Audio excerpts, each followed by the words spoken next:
लापरवाही ਜਾਂ बीमारी, मौतां लई किस दी जिम्मेवारी?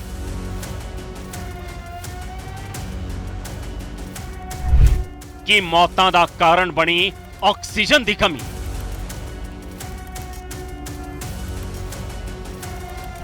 ਜਾਂ फिर असल सच ते पड़दा पाउण दी हो रही है कोशिश?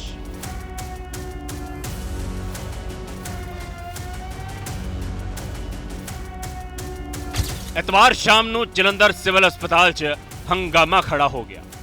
चंद मिनटां दे फासले च एक तो बाद एक 3 मौतां हो गईयां। पहली मौत 7:15 बजे के करीब 15 साला लड़की दी हुई, जिस नूं एक सप ने डस लिया सी। दूजी मौत 7:40 के करीब 32 साला शख्स दी हुई, जिसने नशे दी ओवरडोज लई सी। ते तीजी मौत हुई 30 साला व्यक्ति दी, जिसनू की टीबी दी बीमारी सी। 7:50 ते इन्हां तिन्नां नूं वक्खो-वक्ख परेशानियां सी, पर दावा यह कीता गया कि इन्हां तिन्नां दी मौत इक्को वजह कारण हुई, प्रशासन दी लापरवाही ते ऑक्सीजन दी कमी दे कारण। जहां इल्जाम तां ही लग रहे ने कि ट्रामा सेंटर दे विच ऑक्सीजन सप्लाई दे विच तकनीकी खराबी कारण 3 मरीजां दी मौत हो गई। मेरे घर वाले को फेफड़े में पानी बढ़ गया जी। उनको दवाई कराने लाए, एक बीमार हो गया, वो पैर हाथ सूजने लग गए उसके। 7 बजे ऑक्सीजन बंद हो गया उसका। कितनी मशीनें बंद हुई एक साथ? 2 नहीं बंद हुई, मशीन चालू ही था। इसके लिए हम पढ़े लिखे नहीं है। होना क्या है, कुछ भी नहीं। डायरेक्ट ये बात है करके कि मैं जब डायरेक्ट देखने आया कुड़ी को, उस साढ़े सामने मशीन बंद हो गई। बंद हो गई मशीन? बंद हो गई मशीन बंद हो गई। लापरवाही किसकी, इन लोग की है कि मेरी है? इन्होंने प्लग चेंज कर देना बस, हाँ जी चालू है चालू है। क्या है वो सांप के कस काट लिया था, उसके लिए लेके आए थे। जी हां, ट्रामा सेंटर च ऑक्सीजन सप्लाई दे विच तकनीकी खराबी कारण 3 मरीजां दी मौत होण दे इल्जामां नूं डॉक्टरां ते प्रशासन ਵੱਲੋਂ सिरे तो खारिज कर दिता गया। दावा किया गया कि इन्हां मरीजां दी हालत पहलां ही गंभीर बनी हुई सी, जिस दे चलदिआं इन्हां दी मौत हो गई। ऑक्सीजन की कमी इन्हां दी मौत का कारण नहीं है। इस घटना के बारे जानकारी मिलने तो बाद सेहत मंत्री साहब भी खुद अस्पताल पहुंचे। उन्होंने दावा किया कि एक जांच टीम 9 मैंबरी कमेटी बनाई गई है, जो कि पूरे मामले की जांच करेगी। मशीन नहीं बंद हुई है मेरी तरफ से, जो है ना जी, मतलब जो चंडीगढ़ से मेरी टीम आएगी, सीनियर डॉक्टर्स आएंगे, वो अपना इंडिपेंडेंटली देखेंगे सारा, क्योंकि वो ऑब्जेक्टिव है, वो बाहर से है। ये ਜਿਹੜਾ ਵਾਕਿਆ ਹੋਇਆ, ਇਹਦੇ ਜਿਹੜੇ ਪੇਸ਼ੈਂਟ ਸੀਗੇ ਆਈਸੀਯੂ ਵੈਸੇ ਵੀ ਸਿੱਕ ਹੁੰਦੇ ਆ, ਬਟ ਬਿਲਕੁਲ ਹੀ ਜਿਹੜੇ ਕ੍ਰਿਟੀਕਲ ਸੀ। ਆਕਸੀਜਨ ਦਾ ਸਪਲਾਈ ਕੋਈ ਇਸ ਤਰ੍ਹਾਂ ਨਹੀਂ ਹੋਈ, ਘੱਟ ਗਈ, ਥੋੜਾ ਜਿਹਾ ਪ੍ਰੈਸ਼ਰ ਘੱਟ ਹੋਇਆ ਸੀਗਾ। ਇੱਕ ਕੰਪਰੈਸਰ ਦੇ ਵਿੱਚ ਦਿੱਕਤ ਆਈ ਸੀ, ਔਰ ਜਿਹੜਾ ਬੰਦਾ ਉੱਥੇ ਡਿਊਟੀ ਤੇ ਸੀਗਾ ਉਹਦੇ ਨਾਲ ਨਾ ਸਾਡੇ ਕੋਲੇ ਸਿਲੰਡਰ ਹੁੰਦੇ ਆ, ਮਤਲਬ ਜਿਹਨੂੰ ਸਿਰਫ ਜਿਹੜਾ ਸਵਿਚ ਚੇਂਜ ਓਵਰ ਕਰਨਾ ਉਹਨੇ ਕਰਤਾ ਸੀ। ਆਕਸੀਜਨ ਦੀ ਸਪਲਾਈ ਥੋੜੀ ਦੇਰ ਵਾਸਤੇ ਪ੍ਰੈਸ਼ਰ ਘੱਟ ਹੋਇਆ ਸੀਗਾ, ਨਾਲ ਦੀ ਉਹਨਾਂ ਨੇ ਸਵਿਚ ਓਵਰ ਕਰਤਾ।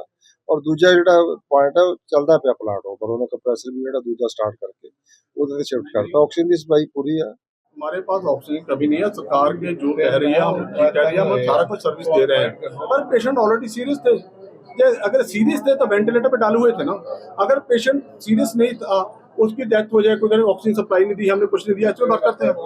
इसी पॉइंट को रूल आउट करने के लिए, सब कुछ करने क्या है, क्या प्रॉब्लम, क्या हुआ, कहाँ फॉल्ट हुई, कहाँ गलती हुई, उसके लिए 9 मेंबरी कमेटी बना दी। ਜਿਹੜੀ ਅਸੈਸਮੈਂਟ ਆ ਨਾ, ਐਨਸਥੈਟਿਕ ਔਨ ਡਿਊਟੀ, ਜਿਹੜਾ ਡਾਕਟਰ ਔਨ ਡਿਊਟੀ, ਉਹਨਾਂ ਨੇ ਦੇਖਣਾ ਪੇਸ਼ੈਂਟ ਸੀਰੀਅਸ ਹੈ ਕਿ ਇਹਨੂੰ ਵੈਂਟੀਲੇਟਰ ਤੇ ਪਾਣਾ, ਕਦੋਂ ਪਾਣਾ, ਠੀਕ ਹੈ, ਇਹ ਹੀ ਦੇਖਣਾ ਸਾਰਾ। ਇਸ ਕਰਕੇ ਜਿਹੜੀ ਕਮੇਟੀ ਆ ਪ੍ਰੋਪਰ ਇਨਕੁਆਇਰੀ ਕਰੂਗੀ, ਸਰਚ ਕਰੂਗੀ, ਸਾਨੂੰ ਰਿਪੋਰਟ ਦੇਊਗੀ। ਉਸ ਤੋਂ ਬਾਅਦ ਜਿਹੜੇ ਕਿਸੇ ਦੀ ਨੈਗਲੀਜੈਂਸ ਪਾਈ ਜਾਂਦੀ ਆ, ਗਲਤੀ ਪਾਈ ਜਾਂਦੀ ਆ, ਉੱਤੇ ਪੂਰਾ ਸਟ੍ਰਿਕਟ ਐਕਸ਼ਨ ਲਿਆ ਜਾਊਗਾ। ਉਧਰ ਇਸ ਮਾਮਲੇ ਦੀ ਜਾਂਚ ਲਈ ਚੰਡੀਗੜ੍ਹ ਤੋਂ ਆਈ ਵਿਸ਼ੇਸ਼ ਟੀਮ ਦੇ head, Punjab health system corporation के डायरैक्टर डॉक्टर अनिल गोयल ने कैमरे सामने दावा किया है कि वो सिर्फ इस गल की जांच करेंगे कि बीती देर शाम अस्पताल च किसी तरह की कोई लापरवाही तो नहीं हुई, या फिर कोई तकनीकी खराबी तो नहीं सी आई।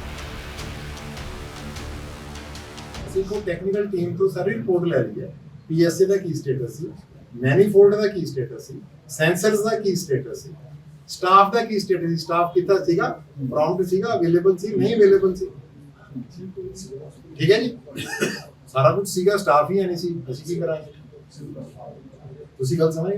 ਤਾਂ ਜਿੱਥੇ ਵੀ ਜਿਹਦੀ ਵੀ ਜੋ ਜ਼ਿੰਮੇਵਾਰੀ ਬਣਦੀ ਹੈ, ਚਾਹੇ ਪੀਐਸਏ ਪਲਾਨ ਨੂੰ ਮੇਨਟੇਨ ਕਰਨਾ, ਚਾਹੇ ਆਕਸੀਜਨ ਸਪਲਾਈ ਮਰੀਜ਼ ਤੱਕ ਜਦੋਂ ਤੱਕ ਪਹੁੰਚਦੀ ਨਹੀਂ, ਮੇਰੇ ਵੱਡੇ ਵਾਟਰਵਰਕਸ ਲਾਏ ਦਾ ਕੀ ਫਾਇਦਾ ਜੇ ਮੇਰੀ ਟੂਟੀ 'ਚ ਹੀ ਸਾਫ਼ ਪੀਣ ਵਾਲਾ ਪਾਣੀ ਨਹੀਂ ਇੱਕ ਆਉਂਦਾ। ਅਖੀਰ ਦਾ ਸਵਾਲ ਕਿ Simple। ਕਿਆ ਇਹ ਤਿੰਨਾਂ ਮਰੀਜ਼ਾਂ ਦਾ ਮੌਤ ਦਾ ਅਸਲ ਕਾਰਨ ਪਤਾ ਲੱਗ ਪਾਏਗਾ ਐਂਡ ਆਫ ਲਾਸਟ ਰਿਪੋਰਟ 'ਚ ਕਿ ਇਹਨਾਂ ਦੀ ਮੌਤ ਕਿਹੜੇ ਕਾਰਨ हाँ ਕਿਹੜੇ ਕਾਰਨ ਕਰਕੇ ਕਿਆ ਇਹ ਰਿਪੋਰਟ 'ਚ ਪਤਾ ਲੱਗ ਪਾਏਗਾ ਤੁਸੀਂ ਇੰਸ਼ੋਰ ਕਰਦੇ ਹੋ ਇਸ ਚੀਜ਼ ਸਰ ਜਿਹੜੀ ਸਾਨੂੰ ਇਨਕੁਆਇਰੀ ਦਿੱਤੀ ਗਈ ਹੈ ਜਿਹੜਾ ਉਹਦੇ ਟੈਕਨੀਕਲ ਸਨੈਗ ਆਇਆ ਹੈ ਕਿ ਆਕਸੀਜਨ ਸਪਲਾਈ ਫੇਲ ਹੋਈ ਹੈ ਸਾਨੂੰ ਉਹਦਾ ਮੈਂਡੇਟ ਉਹ ਦਿੱਤਾ ਗਿਆ ਜੀ ਤੁਸੀਂ ਗੱਲ ਸਮਝੇ ਜੀ to know the reason of the death ਉਹਦੇ ਵਾਸਤੇ ਇਨਕੁਆਇਰੀ ਪੈਨਲ ਮੈਂ ਕਿਵੇਂ ਦੱਸ ਸਕਦਾ। ਜੀ ਹਾਂ, ਮ੍ਰਿਤਕਾਂ ਦੇ ਪਰਿਵਾਰਾਂ ਦਾ ਇਲਜ਼ਾਮ ਹੈ ਕਿ ਬਿਮਾਰੀ ਨਹੀਂ, ਲਾਪਰਵਾਹੀ ਉਹਨਾਂ ਦੇ ਪਰਿਵਾਰਾਂ ਦੇ ਜੀ ਖਾ ਗਈ। ਦੂਜੇ ਪਾਸੇ ਪ੍ਰਸ਼ਾਸਨ ਤੇ ਸਰਕਾਰ ਇਹਨਾਂ ਇਲਜ਼ਾਮਾਂ ਨੂੰ ਸਿਰੇ ਤੋਂ ਨਕਾਰ ਰਹੀ ਹੈ। ਜਾਂਚ ਕਮੇਟੀ ਬਣਾਈ ਗਈ ਹੈ, ਪਰ ਵਿਰੋਧੀ ਇੱਕ ਸੁਰ ਇਸ ਘਟਨਾ ਦੇ ਲਈ ਸਿੱਧਾ ਪ੍ਰਸ਼ਾਸਨ ਅਤੇ ਸਰਕਾਰ ਨੂੰ ਜ਼ਿੰਮੇਵਾਰ ਦੱਸ ਰਹੇ ਨੇ। ਕੱਲ ਜੋ ਕੁਝ ਹੋਇਆ ਮਾੜਾ ਹੋਇਆ ਹੈ, ਨਹੀਂ ਹੋਣਾ ਚਾਹੀਦਾ।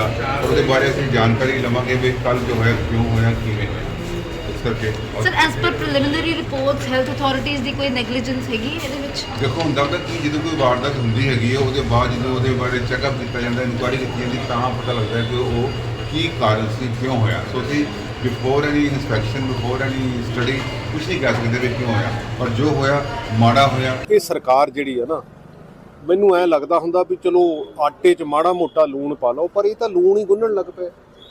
ਇਹਨਾਂ ਦਾ ਪਬਲਿਸਿਟੀ ਵੱਲ ਨੂੰ ਧਿਆਨ ਪੂਰਾ, ਅੱਛਾ ਕੰਮ ਵੱਲ ਨੂੰ ਬਿਲਕੁਲ ਧਿਆਨ ਹੈ ਨਹੀਂ। ਕਿਉਂਕਿ ਐਮਰਜੈਂਸੀ ਵਰਗੀਆਂ ਸਰਵਿਸਿਜ਼ ਦੇ ਵਿੱਚ ਵੀ ਜੇ ਆਕਸੀਜਨ ਦਾ ਬੰਦ ਹੋ ਜਾਣਾ, ਜੇ ਤੁਹਾਡੇ ਕੋਲ ਐਮਰਜੈਂਸੀ ਬੈਕਅਪ ਨਹੀਂ ਹੈ, ਤੇ ਸਰਕਾਰ ਤਾਂ ਕਹਿੰਦੀ ਅਸੀਂ ਦੋ ਹੀ ਕੰਮ ਕਰਦੇ ਹਾਂ, ਇੱਕ ਤਾਂ ਐਜੂਕੇਸ਼ਨ ਦਾ ਕਰਦੇ ਹਾਂ ਤੇ ਇੱਕ ਹੈਲਥ ਸਿਸਟਮ ਦਾ ਕਰਦੇ, ਬਾਕੀ ਤੇ ਆਪ ਹੀ ਮੰਨੀ ਜਾਂਦੇ ਵੀ ਅਸੀਂ ਕਰਦੇ ਹੀ ਨਹੀਂ ਹੈ। ਤੇ ਲੇਕਿਨ ਉਹਨਾਂ ਦੋਨਾਂ ਦਾ ਇਹੋ ਜਿਹਾ ਜਲੂਸ ਨਿਕਲਿਆ ਆ ਵੀ ਦੇਖੋ ਕਿੰਨਾ ਵੱਡਾ ਨੁਕਸਾਨ, ਕਿਉਂਕਿ 3 ਬੰਦਿਆਂ ਦਾ ਚਲੇ ਜਾਣਾ ਮੈਨੂੰ ਲੱਗਦਾ ਸਾਡੇ ਸਮਾਜ ਲਈ ਇੱਕ ਬਹੁਤ ਵੱਡਾ ਬਲੌਟ ਹੈ। ਹਰ ਅਨਨੈਚੁਰਲ ਡੈਥ ਦੇ ਵਿੱਚ ਪੋਸਟਮਾਰਟਮ ਹੋਣਾ ਜ਼ਰੂਰੀ ਹੈ। ਅਸੀਂ ਅੱਜ ਇਸ ਚੀਜ਼ ਤੋਂ ਭੱਜ ਗਏ ਹਾਂ ਕਿ ਜਿਹੜੀ ਡੈਥ ਸਿਵਲ ਹਸਪੀਟਲ ਦੇ ਵਿੱਚ ਹੋਈ ਉਹਦੇ ਵਿੱਚ ਅਸੀਂ ਪੋਸਟਮਾਰਟਮ ਕਰਾਉਣਾ ਜ਼ਿੰਮੇਵਾਰੀ ਨਹੀਂ ਸਮਝੀ ਹੈ, ਤੇ ਜਦ ਤੱਕ ਸਾਨੂੰ ਇਹੀ ਨਹੀਂ ਪਤਾ ਲੱਗੇਗਾ ਕਿ ਜੀ ਉਹ ਬੰਦੇ ਦੀ ਸਨੇਕ ਬਾਈਟ ਨਾਲ ਡੈਥ ਹੋਈ ਹੈ ਕਿ ਜਿਹੜੇ ਓਵਰਡੋਜ਼ ਦੇ ਨਾਲ ਪੈਸੇ ਉਹਦੇ ਕਰਕੇ ਹੋਈ ਹੈ ਜਾਂ ਜਿਨ੍ਹਾਂ ਨੂੰ ਟੀਬੀ ਸੀਗਾ ਉਹਦੇ ਕਰਕੇ ਹੋਈ ਹੈ, ਅਸੀਂ ਤਾਂ ਟੈਕਨੀਕਲ ਸਲੈਂਗ ਦੇ ਉੱਤੇ ਪਹੁੰਚ ਗਏ। ਸਰ ਇਹ ਤਾਂ ਸਾਫ਼ ਦਰਸਾਉਂਦਾ ਹੈਗਾ ਕਿ ਇਸ ਸਰਕਾਰ ਦੀ ਮਨਸ਼ਾ ਹੀ ਹੈ ਨਹੀਂ। ਦੱਸ ਦਈਏ ਕਿ ਜੋ ਜਾਂਚ ਕਮੇਟੀ ਬਣਾਈ ਗਈ ਹੈ ਉਹ ਵੀ ਸਿਰਫ ਇਸ ਗੱਲ ਦੀ ਜਾਂਚ ਕਰੇਗੀ ਕਿ ਕੀ ਕੋਈ ਲਾਪਰਵਾਹੀ ਹੋਈ ਸੀ ਜਾਂ ਕੋਈ ਤਕਨੀਕੀ ਖਾਮੀ ਆਕਸੀਜਨ ਸਪਲਾਈ 'ਚ ਆਈ ਸੀ ਜਾਂ ਫਿਰ ਨਹੀਂ। ਇਹ ਤਿੰਨੋਂ ਮੌਤਾਂ ਕਿਵੇਂ ਅਤੇ ਕਿਉਂ ਹੋਈਆਂ, ਇਸ ਰਾਜ਼ ਤੋਂ ਪਰਦਾ ਪੋਸਟਮਾਰਟਮ ਤੋਂ ਬਾਅਦ ਹੀ ਚੁੱਕਿਆ ਜਾ ਸਕਦਾ ਸੀ, ਪਰ ਪੋਸਟਮਾਰਟਮ ਕੀਤੇ ਬਿਨਾਂ ਹੀ ਮ੍ਰਿਤਕ ਦੇਹਾਂ ਪਰਿਵਾਰਾਂ ਨੂੰ ਸੌਂਪ ਦਿੱਤੀਆਂ ਗਈਆਂ, ਜਿਸ ਨੂੰ ਲੈ ਕੇ ਵੀ ਸਰਕਾਰ ਤੇ ਪ੍ਰਸ਼ਾਸਨ ਸਵਾਲਾਂ ਦੇ ਘੇਰੇ 'ਚ ਹੈ ਕਿ ਜੇਕਰ ਇਹਨਾਂ ਤਿੰਨਾਂ ਦੀ ਮੌਤ ਬਿਮਾਰੀ ਕਾਰਨ ਇਲਾਜ ਦੌਰਾਨ ਹੋਈ ਤਾਂ ਕਿਉਂ ਪਰਿਵਾਰਾਂ ਵੱਲੋਂ ਇੰਨੇ ਗੰਭੀਰ ਇਲਜ਼ਾਮ ਲਗਾਏ ਜਾਣ ਤੋਂ ਬਾਅਦ ਵੀ ਮ੍ਰਿਤਕ ਦੇਹਾਂ ਦਾ ਪੋਸਟਮਾਰਟਮ ਨਹੀਂ ਕਰਵਾਇਆ ਗਿਆ। ਕੀ ਪਰਿਵਾਰਕ ਮੈਂਬਰ ਚਾਹੁੰਦੇ ਸੀ ਪੋਸਟਮਾਰਟਮ ਨਾ ਹੋਵੇ ਜਾਂ ਫਿਰ ਗੱਲ ਕੁਝ ਹੋਰ ਹੈ? ਕਿਉਂ ਜਾਂਚ ਕਮੇਟੀ ਨੂੰ ਮੌਤਾਂ ਦੇ ਪਿੱਛੇ ਦਾ ਅਸਲ ਸੱਚ ਪਤਾ ਲਾਉਣ ਦਾ ਜ਼ਿੰਮਾ ਨਹੀਂ ਦਿੱਤਾ ਗਿਆ? ਆਖਰ ਕਿਉਂ ਸਿਰਫ ਤਕਨੀਕੀ ਖਾਮੀ ਦਾ ਪਤਾ ਲਾਉਣ ਦਾ ਕੰਮ ਸੌਂਪਿਆ ਗਿਆ? ਸਵਾਲ ਇਹ ਹੈ ਕਿ ਕੀ ਹੁਣ ਇਹਨਾਂ ਤਿੰਨਾਂ ਮੌਤਾਂ ਦੇ ਲਈ ਅਸਲ 'ਚ ਕੌਣ ਜ਼ਿੰਮੇਵਾਰ ਹੈ? ਇਹ ਸੱਚ ਕਦੇ ਵੀ ਸਾਹਮਣੇ ਆ ਪਾਵੇਗਾ? ਦੱਸੋ ਕਿ ਕੀ ਸਮਝੀਏ। ਪੀਟੀਸੀ ਨਿਊਜ਼ ਦੇ ਲਈ ਜਲੰਧਰ ਤੋਂ ਪ੍ਰਭਮੀਤ ਸਿੰਘ ਦੀ ਰਿਪੋਰਟ।